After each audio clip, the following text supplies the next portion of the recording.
খবর শুনছেন ডেলি সংবাদ ইউটিউব চ্যানেল থেকে। খবরের শুরুতেই দেখে নেব পশ্চিমবঙ্গ সহ দেশ এবং বিদেশের বাছাই করা সব তাজা সংবাদগুলি। খবরের শুরুতেই জানব আজকের সংবাদ শিরোনাম। মহিলা চিকিৎসককে ধর্ষণের হুমকি, বিজেপির মিছিলে উত্তাল উলুবেড়িয়া, জলকামান নিয়ে তৈরি পুলিশও। কাকদ্বীপে কালীমূর্তি ভাঙা ঘিরে তুমুল উত্তেজনা, প্রিজন ভ্যানে তুলে নিয়ে গেল পুলিশ, দ্রুত পদক্ষেপের আশ্বাস। এসআইআর থেকে কখন বাদ পড়বে আপনার নাম? আপনার প্রশ্ন, আমাদের উত্তর। অথচ সরকার চুপ। কালীমূর্তি ভাঙা নিয়ে প্রশাসনকে আক্রমণ শ্রমিকের, দোষীদের ছাড়া হবে না দাবি পুলিশের। কয়েক বছর পর এআই পুরোপুরি এসে গেলে অখণ্ড অবসর উপভোগ করবে মানবজাতি। সে হয়তো তখন চাষবাস করবে। অবিশ্বাস্য। চাকরির টোপ গিলে যুদ্ধক্ষেত্রে রাশিয়া থেকে ভয়ঙ্কর অভিজ্ঞতার কথা শোনালেন হায়দ্রাবাদের যুবক। এসআইআর নিয়ে বিজেপিতেই গৃহযুদ্ধ, মতুয়াদের নাম বাদ পড়ার সংখ্যা নিশ্চিত অসীমের। প্রায় চূড়ান্ত হয়ে গেল বিরাট ডিল, ভারতের শুল্ক 15% করে দেবে আমেরিকা। এলো বড় খবর। দীপাবলি অন্ধকারে ডুবে গেল, 200 রুগাব কার্বাইড বন্দুক 200 চোখ কেড়ে নিল। নন্দীগ্রামে চুরি করে জিতেছে, ভবানীপুরে হারাবো। শুভেন্দুকে চ্যালেঞ্জ ছুঁড়েই গোষ্ঠীদ্বন্দ্বে অস্বস্তিতে তৃণমূল বিধায়ক অসিত মজুমদার। যুদ্ধবাজ পুতিন, রাশিয়ার 2 বৃহত্তম তেল সংস্থার উপর নিষেধাজ্ঞা আরোপ ট্রাম্পের। মাছ ধরতে গিয়েছিল 10 বছরের ছেলেটা, তারপরই ঝোপের মধ্যে যা দেখা গেল। স্বাস্থ্যকেন্দ্রে ঢুকে দাপাদাপি, পাথর মেরে নার্সের মাথা ফাটালেন মদ্যপ ব্যক্তি। 12 বছরে সর্বোচ্চ পতন, হঠাৎ দাম কমায় হুড়োহুড়ি। আজ কি সোনা কেনার সুযোগ? রাহুল গান্ধীর অভিযোগী শিলমোহর, কর্ণাটকে ভোটার পিছু 80 টাকা ঘুষ দিয়ে নাম বাদ, বিস্ফোরক রিপোর্ট দিল এসআইটি। সরকারি কর্মীদের বেতন বাড়বে দ্বিগুণ, ডিএ কি এবার বেতনের সঙ্গে মিশে যাচ্ছে? এসএস স্কিমে নাবালিকাকে যৌন হেনস্থার অভিযোগ, গ্রেফতার এনআরএস হাসপাতালের অস্থায়ী কর্মী। উৎসবের মাঝে নাশকতার ছক, মধ্যরাতে রেল লাইনে ভয়াবহ বিস্ফোরণ। বেঙ্গালুরুতে বাংলার মহিলাকে গণধর্ষণের অভিযোগ, গ্রেফতার 3, পলাতক 2। প্রমোটিকে বাধা দেওয়ায় ইচ্ছে করে আগুন লাগানো হয়েছে, আমহার স্ট্রিটে অগ্নিকাণ্ড নিয়ে বিস্ফোরক অভিযোগ। পাক আফগান সংঘাতের ফল, পাকিস্তানে টমেটো 600 টাকা কেজি। জোরে জোরে বক্স বাজাতে চাপ, অস্বীকার করায় যুবককে কুপিয়ে খুন প্রতিবেশীর। 28 অক্টোবর পর্যন্ত 15টি স্টেশন থেকে মিলবে না প্ল্যাটফর্ম টিকিট, বড় সিদ্ধান্ত রেলের। রাজ্যে 700 সিএএ ক্যাম্প, বড় সিদ্ধান্ত বিজেপির বৈঠকে। সাংস্কৃতিক অনুষ্ঠানে মদ্যপ যুবকের তাণ্ডব, খবর করতে গিয়ে পুলিশের চর সাংবাদিককে। এসআইআর এর আগেই সিএএ নিয়ে জোর তৎপরতা বিজেপির, 3 মাসের টার্গেট দিল্লির। এক ধাক্কায় 4000-এর ইলেকট্রিক বিল নেমে আসবে 400-তে। জানুন দুরন্ত এই সিক্রেট ফর্মুলা। শুক্রবার থেকে টানা দুর্যোগ, জেলায় জেলায় বৃষ্টি, সাগরের শক্তি বাড়াচ্ছে ঘূর্ণাবর্ত। আমি ওদের মালিককে হারিয়েছি, আবার হারাবো ভবানীপুরে, শুভেন্দু। বিধ্বস্ত মিরিকে ফের কান্নার রোল, 200 ফুট নিচে ছিটকে খাদে পড়ল পর্যটক বোঝাই গাড়ি, হত 4। ভোটের আগে সিএএতে জোর বিজেপির, রাজ্যে 17 জেলায় খুলছে সহায়তা শিবির। এতক্ষণ শুনছিলেন সংবাদ শিরোনাম, এবার আসছি বিস্তারিত খবরে। ভিডিওটি ভালো লাগলে লাইক করুন এবং চ্যানেলটিকে অবশ্যই সাবস্ক্রাইব করুন, কারণ প্রতিদিনের সেরা খবর আপনাদের হাতের মুঠোয় পৌঁছে দিতে আমরা আছি সদা প্রস্তুত। কাকদ্বীপে কালীমূর্তি ভাঙা ঘিরে তুমুল উত্তেজনা, প্রিজন ভ্যানে তুলে নিয়ে গেল পুলিশ, দ্রুত পদক্ষেপের আশ্বাস। কাকদ্বীপের সূর্যনগরে কালীমূর্তি ভাঙাকে ঘিরে উত্তেজনা, মূর্তি ভাঙাকে কেন্দ্র করে এলাকায় বিক্ষোভ, পথ অবরোধ। রাস্তা অবরোধমুক্ত করতে পুলিশ লাঠিচার্জ চালাচ্ছে, অপরাধীদের খোঁজে চলেছে তল্লাশি, দাবি করল রাজ্য পুলিশ। উত্তেজনা সামাল দিতে মূর্তির বিসর্জনের উদ্যোগ পুলিশের। প্রিজন ভ্যানে চাপিয়ে নিয়ে যাওয়া হলো ভাঙা কালীমূর্তি। কালীমূর্তি ভাঙা নিয়ে আসরে বিজেপি, অভিযোগের আঙুল তোলা হলো প্রশাসনের দিকে। তৃণমূল রাজ্যের প্রশাসনিক উদাসীনতার নগ্ন চিত্র কটাক্ষ করে বলেছেন রাজ্য বিজেপির সভাপতি শ্রমিক ভট্টাচার্য। মৌলবাদীদের তোষণের ফল, সরব বিজেপি সাংসদ সুকান্ত মজুমদার। সূত্রের খবর, মঙ্গলবার রাতে কাকদ্বীপের সূর্যনগরে এক কালী মন্দিরে হামলা চালায় অজ্ঞাত পরিচয় দুষ্কৃতীরা। সেখানে প্রতিমার ভাঙচুর করা হয় বলে অভিযোগ। বুধবার সকাল থেকে এই ঘটনাকে কেন্দ্র করে এলাকায় উত্তেজনা তৈরি হয়। এলাকাবাসীরা জড়ো হয়ে লাগাতার বিক্ষোভ দেখাতে শুরু করেন। পুলিশ এসে ভাঙা কালী প্রতিমা সরিয়ে নিয়ে যাওয়ার চেষ্টা করলেও পরিস্থিতি নিয়ন্ত্রণে আনা যাচ্ছিল না বলে খবর, বরং সময়ের সঙ্গে সঙ্গে উত্তেজনা বাড়তে থাকে। ভাঙা কালী মূর্তি নিয়ে জাতীয় সড়কের ওপর বিক্ষোভকারীরা হাজির হন, দীর্ঘক্ষণ ধরে পথ অবরোধ করে রাখেন। পুলিশের তরফ থেকে পরে একটি সোশ্যাল মিডিয়া পোস্ট করা হয়, সেখানে লেখা হয়, বুধবার সকালে একটি মূর্তি ভাঙা অবস্থায় পাওয়া যায়। তদন্ত শুরু হলেও স্থানীয়দের বিক্ষোভ পরিস্থিতি উত্তপ্ত হয়। জাতীয় সড়ক অবরোধ করে, মূর্তির বিসর্জনে বাধা দেওয়া হয়। বিক্ষোভকারীদের সরাতে ন্যূনতম বল প্রয়োগ করে পুলিশ। সেই সময় পুলিশের ওপর পাথর বৃষ্টি করে বিক্ষোভকারীরা। এরপরই মূর্তির বিসর্জনের ব্যবস্থা করে পুলিশ। অপরাধীদের খুঁজে চলছে তল্লাশি, কাউকে ছাড়া হবে না। এলাকায় মোতায়েন করা হয়েছে বাড়তি বাহিনী, দাবি রাজ্য পুলিশের। পুলিশের তরফ থেকে দাবি করা হয়, এই ঘটনাকে কেন্দ্র করে এলাকায় উত্তেজনা তৈরি করার চেষ্টা করা হচ্ছিল। জাতীয় সড়ক দীর্ঘক্ষণ ধরে অবরুদ্ধ হয়ে পড়ার পরেই পুলিশকে মৃদু লাঠিচার্জ করতে বলা হয়, দাবি করছে পুলিশ। উত্তেজিত জনতাকে ছত্রভঙ্গ করে পুলিশ। তারাই বিসর্জনের ব্যবস্থা করবে বলে জানিয়েছে পুলিশ। পুলিশের এই দাবি করলেও সকাল থেকে আসরে নেমে পড়ে রাজ্য প্রশাসনকে কাঠগড়ায় তুলছে বিরোধীরা। মাছ ধরতে গিয়েছিল 10 বছরের ছেলেটা, তারপরই ঝোপের মধ্যে যা দেখা গেল। মাছ ধরতে গিয়ে প্রাণ গেল 10 বছরের এক কিশোরের। ঘটনায় হতবাক পরিবার। মৃতদেহ যখন উদ্ধার হয় তখনও পাশে পড়েছিল ছিপ। বোঝাই যাচ্ছে মাছ ধরতে গিয়েই কোনো ঘটনা ঘটেছে। খুন বলে দাবি করেছে তার পরিবার। মুর্শিদাবাদ জেলার সালার থানার খাড়েরা গ্রামের তেঁতুলতলার ঘটনা। মৃত কিশোরের নাম রায়হান শেখ। মৃত্যুর কারণ এখনও স্পষ্ট নয়। মঙ্গলবার দুপুর 2টো নাগাদ মাছ ধরতে গিয়েছিল রায়হান নামে ওই কিশোর। তারপর থেকেই সে নিখোঁজ। পরিবারের সদস্যরা ও স্থানীয় বাসিন্দারা রাতভর খোঁজাখুঁজি করেন। কোথাও কোনো হদিশ পাওয়া যায়নি তার।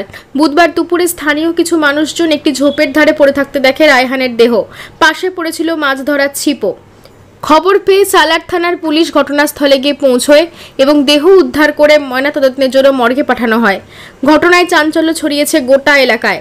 রায়হানের মায়ের অভিযোগ, দুপুরের দিকে মাছ ধরতে গিয়ে ছেলেকে খুন করা হয়েছে। পরিবারের দাবি, মাছ ধরাকে কেন্দ্র করে তাদের ছেলেকে মেরে ফেলা হয়েছে। কেউ বা কারা সেই কিশোরকে খুন করেছে বলে দাবি করেছে মৃতর পরিবার। খবর পেয়ে ঘটনাস্থলে পৌঁছেছে কান্দি মহকুমার পুলিশ আধিকারিক। কান্দি থানার আইসি ও সালার থানার পুলিশ পৌঁছয় সেখানে। পুরো পুলিশ ব্যারিকেড দিয়ে ঘিরে রেখেছে। মৃতদেহ উদ্ধার করে ময়নাতদন্তের জন্য পাঠানো হয়েছে ইতিমধ্যেই। সেই রিপোর্ট এলে মৃত্যুর কারণ স্পষ্ট হবে। ঘটনাস্থলে কে কে উপস্থিত ছিল তা খতিয়ে দেখার চেষ্টা করছে পুলিশ। দীপাবলির অন্ধকারে ডুবে গেল 200 রুগাফ কার্বাইড বন্দুক, 200 চোখ কেড়ে নিল। দীপাবলির আলোর উৎসবে এবার অনেক ঘরে নেমে এসেছে নিদারুণ অন্ধকার। একটি ফ্যান ট্রেন্ড এবার অনেক শিশুর জীবন অন্ধকারে ঠেলে দিয়েছে। দেশি উপায়ে তৈরি কার্বাইড গান এখন ত্রাস সৃষ্টি করেছে মধ্যপ্রদেশের বিভিন্ন জেলায়। ভোপাল, বিদিশা, গোয়ালিয়র এবং ইন্দোরে 200রও বেশি শিশু আহত হয়ে হাসপাতালে ভর্তি হয়েছে। অনেকেরই চোখের দৃষ্টি স্থায়ীভাবে চলে গেছে, আবার কারো মুখ ঝলসে গেছে বলে জানা গিয়েছে। দীপাবলির 15 থেকে 20 দিন আগে যখন গোটা দেশে বাজি পোড়ানো এবং তার পরিবেশ দূষণ নিয়ে বিতর্কে ব্যস্ত, ঠিক তখনই ইনস্টাগ্রাম এবং ইউটিউবের রিলসগুলিতে পিভিসি পাইপ দিয়ে তৈরি এই বাজি গানকে কুল ট্রেন্ড হিসেবে প্রচার করা হচ্ছিল। এমনকি কিছু কন্টেন্ট ক্রিয়েটার একে সবুজ বাজি বলেও দাবি করেছেন। এরপরই শহরের বিভিন্ন প্রান্তে কিছু লোক ফুটপাতের পাশে চাদর বিছিয়ে এর দোকান বসায়। তারা প্রথমে জলে ভরা পাইপের মধ্যে কার্বাইড ও পাথরের টুকরো দিয়ে ঝাঁকাতো এবং তারপর পাথর বার করে লাইটার দিয়ে বিস্ফোরণ ঘটাতো। 17ই অক্টোবর স্থানীয় একটি সংবাদপত্রে শহরে কার্বাইড পাইপ গানের ব্যবসা দীপাবলির আগে বিপদের ঘণ্টা শিরোনামে এই বিপদ সম্পর্কে সতর্কতামূলক প্রতিবেদন প্রকাশিত হয়। এর পরের দিনই প্রশাসন কিছু বাজি বিক্রেতার উপর ব্যবস্থা নিয়ে এই ধরনের গান বাজেয়াপ্ত করে, কিন্তু এটিকে পুরোপুরি নিষিদ্ধ করা যায়নি। এর ফল ভুগতে হলো দীপাবলির রাতে কিছু নিরীহ মানুষকে।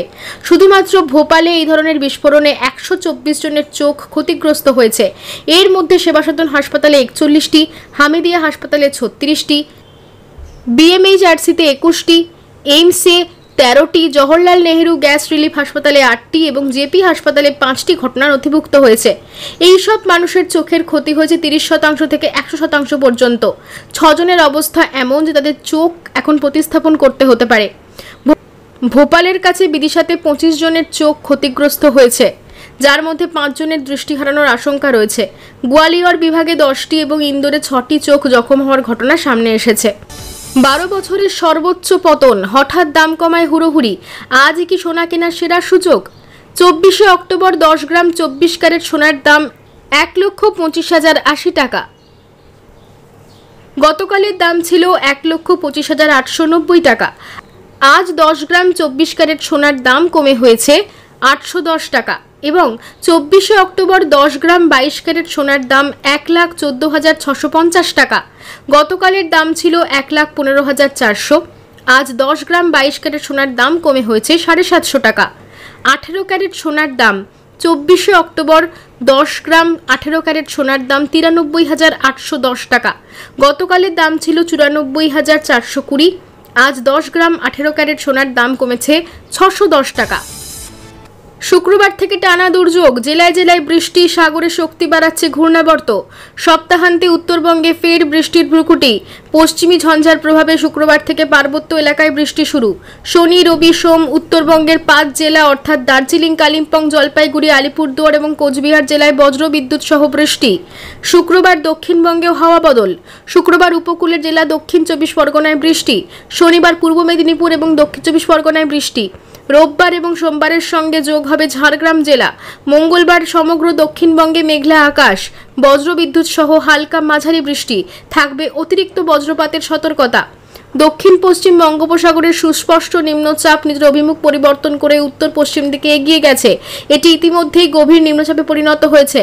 তামিলনাড়ু উপকূল হয়ে পুদুচেরি উপকূলের দিকে এগোচ্ছে। বাংলায় এই সিস্টেমের প্রভাব পড়ার কোনো আশঙ্কা নেই। অন্যদিকে দক্ষিণ আন্দামান সাগরের ইন্দিরা পয়েন্ট লাগোয়া অঞ্চলে তৈরি হওয়া ঘূর্ণাবর্ত নিজের শক্তি বাড়াচ্ছে। এটি প্রথমে নিম্নচাপ, তারপর অতি গভীর নিম্নচাপে পরিণত হতে চলেছে। শেষ পর্যন্ত এটি ঘূর্ণিঝড়ে পরিণত হবে কিনা সেটার দিকে নজর রাখছে নয়াদিল্লির মৌসুম ভবন। ইতিমধ্যেই আন্দামান দ্বীপপুঞ্জে মৎস্যজীবী এবং পর্যটকদের মধ্যে সতর্কবার্তা জারি করা হয়েছে। রাজ্যে 700 সিএএ ক্যাম্প, বড় সিদ্ধান্ত বিজেপির বৈঠকে। নাগরিকত্ব সংশোধনী আইন দেশ জুড়ে কার্যকর হলেও বাংলায় সেই প্রক্রিয়া সম্পর্কে এখনও সাধারণ মানুষের বিষয়টা পরিচিত পায়নি। কেন আবেদন করবেন, কিভাবে করবেন তা জানেন না অনেকেই। ভোটের আগে এবার সেই বিষয় নিয়ে তৎপর হলো বিজেপি নেতৃত্ব। আজ বুধবার বিজেপির নাগরিকত্ব সংশোধনী আইন বা সিএএ নিয়ে বিশেষ বৈঠক তথা কর্মশালার আয়োজন করা হয়েছিল। শুধুমাত্র এসআইআর এর জন্য নয়, নাগরিকত্বের জন্য সিএএ যাতে বাড়তি জোর দেওয়া হয় সেই বিষয়ে সতর্ক করলেন বিএল সন্তোষ, অমিত মালব্যের মতো বিজেপির কেন্দ্রীয় স্তরের নেতারা। সূত্রের খবর, যত দ্রুত ও যত বেশি সম্ভব আবেদনপত্র যাতে জমা দেওয়ার ব্যবস্থা করা হয় সে কথাই এদিন রাজ্যে বিজেপি নেতৃত্বকে বলেছিলেন বিএল সন্তোষ। এদিন প্রায় 4.5 ঘন্টা ধরে চলে সিএএ বৈঠক। 17টি জেলায় বিধানসভা ভিত্তিক সিএএ সহায়তা ক্যাম্প বা শিবির খোলার নির্দেশ দেওয়া হয়েছে। মতুয়া উদ্বাস্তু মানুষদের ভিড় রয়েছে এমন জেলাগুলির উপর আলাদা নজরদারির কথা বলা হয়েছে। এর মধ্যে বনগাঁ, নদিয়া এই 2 জেলার বিধায়করাও এদিন উপস্থিত ছিলেন বৈঠকে। ওইসব বিধানসভার অধীনে থাকা প্রত্যেক মণ্ডলে 3টি করে ক্যাম্প বা শিবির খুলতে হবে।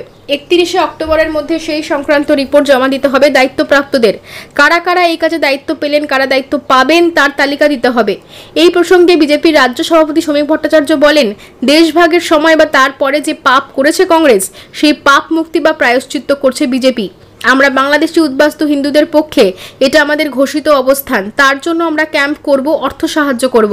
বিজেপি যতক্ষণ আছে ততক্ষণ একজন উদ্বাস্তু হিন্দুর কেশাগ্র কেউ স্পর্শ করতে পারবে না। তৃণমূল মুখপাত্র অরূপ চক্রবর্তী বিজেপির এই সিদ্ধান্ত প্রসঙ্গে বলেন, এসআইআর কার্যকর হলে সবথেকে বেশি নাম বাদ যাবে মতুয়াদের। তারাই বিজেপির ভোট ব্যাংক। যারা বিজেপিকে ভোট দিয়েছেন তাদেরই এবার চিন্তা করার পালা। জোরে জোরে বক্স বাজাতে চাপ, অস্বীকার করায় যুবককে কুপিয়ে খুন প্রতিবেশীর। ভয়াবহ ঘটনা সোনারপুরে। কালী পুজোর রাতে উচ্চস্বরে মাইক বাজাতে অস্বীকার করায় এক যুবককে ছুরি দিয়ে কুপিয়ে খুনের অভিযোগ প্রতিবেশীর বিরুদ্ধে। মৃতের নাম সনাতন নস্কর, তিনি কুস্তিয়া এলাকার বাসিন্দা। ইতিমধ্যে 2 জন অভিযুক্তকে আটক করেছে সোনারপুর থানার পুলিশ। জানা গিয়েছে, সনাতনের বাড়িতে কালী পুজো হয়, সেই কারণে তিনি বক্স বাজাচ্ছিলেন। তবে এক হার্টের অসুখের রোগী থাকেন তারই বাড়ির পাশে। জোরে জোরে বক্স চালানোয় অসুস্থতা বোধ করছিলেন তিনি। সেই কারণে তাদেরকে অনুরোধ করা হয়েছিল রাতে সাউন্ড সিস্টেম খুলে নিয়ে বাড়ি চলে যান সনাতন। সেই সময় পিন্টু সাহা ও তার স্ত্রী নামে অন্য প্রতিবেশী সনাতনদের বাড়ি যান আর তারপর পুজো মণ্ডপে বক্স বাজাতে চাপ দেন, কিন্তু সনাতন রাজি হননি। এরপর এই ঘটনাকে কেন্দ্র করে সনাতনের পরিবারের সঙ্গে পিন্টু এবং তার স্ত্রীর বচসা বাঁধে। অভিযোগ, সনাতনের মা ও তার ভাইকে প্রথমে মারধর করে বলে অভিযোগ। পরে এই ঘটনার প্রতিবাদ জানাতে গেলে সনাতনকে ছুরি দিয়ে শরীরে একাধিক জায়গায় আঘাত করে পিন্টু। গুরুতর জখম অবস্থায় তাকে উদ্ধার করে স্থানীয় হাসপাতালে নিয়ে গেলে চিকিৎসকরা মৃত বলে ঘোষণা করেন। ঘটনার পর পিন্টু ও তার স্ত্রী ঘটনাস্থল ছেড়ে পালানোর চেষ্টা করলে স্থানীয় বাসিন্দারা তাদের সোনারপুর থানা পুলিশের হাতে তুলে দেয়।